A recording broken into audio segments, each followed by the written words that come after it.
L'ACV est une méthode internationalement reconnue et normalisée pour évaluer les impacts environnementaux d'un produit ou d'un service du berceau à la tombe.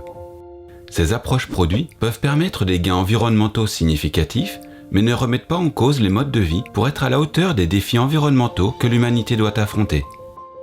Les travaux précurseurs menés dans l'équipe ELSA ont permis d'élargir le cadre méthodologique de l'ACV à l'échelle de territoires dans leur globalité.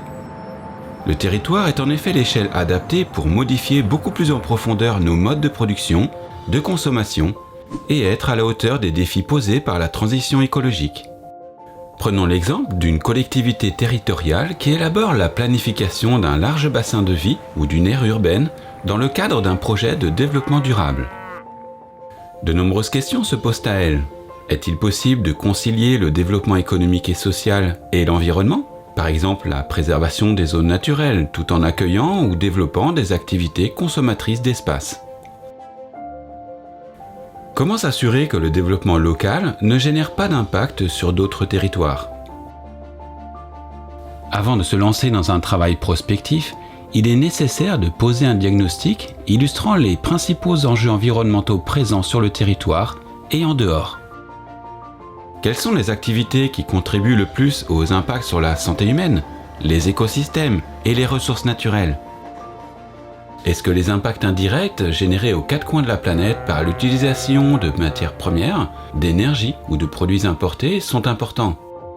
L'ACV territoriale permet de poser ce diagnostic en quantifiant la part sur site et hors site des impacts liés aux activités de production et de consommation de mon territoire. Ces impacts sont regroupés en dommages sur la santé humaine, la qualité des écosystèmes et des ressources. On peut aussi produire une carte du territoire permettant d'identifier les plus gros contributeurs aux impacts. Sur la base de ces diagnostics territoriaux, les parties prenantes peuvent alors évaluer les performances environnementales de différents scénarios de développement. Prenons l'exemple de deux scénarios contrastés. L'un d'eux renforce la production industrielle pour soutenir l'économie locale, tandis que l'autre est plus orienté tourisme et accueil de résidents. Au final, les impacts de scénarios sont très différents, mais les comparer directement serait une erreur, car ils ne restituent pas le même bouquet de services. Ces scénarios permettent de créer de la richesse à des niveaux différents, des emplois, d'accueillir des populations. Ainsi, le scénario A encourage le développement de l'activité industrielle sur le territoire. Le scénario B permet d'accueillir une population plus importante. Il est nécessaire de prendre en compte ces services dans l'évaluation des performances environnementales des scénarios. Pour chaque scénario de développement étudié, nous quantifions donc une éco-efficience. Il s'agit d'un ratio entre services rendus et les impacts environnementaux.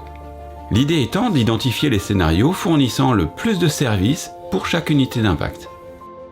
Ainsi, pour une tonne de gaz à effet de serre émise, 4,8 emplois sont créés dans le cas du scénario A et 13 emplois dans le scénario B. Le scénario B est donc plus de 2 fois éco-efficient que le scénario A pour cette catégorie d'impact. Ce concept doit se décliner pour l'ensemble des services rendus et catégories d'impact.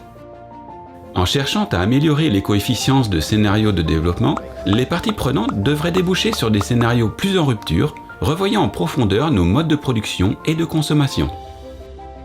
Ainsi, appliquer l'ACV à l'échelle des territoires devrait permettre des gains beaucoup plus substantiels sur les performances environnementales de nos sociétés au regard des enjeux sur la biodiversité et le climat.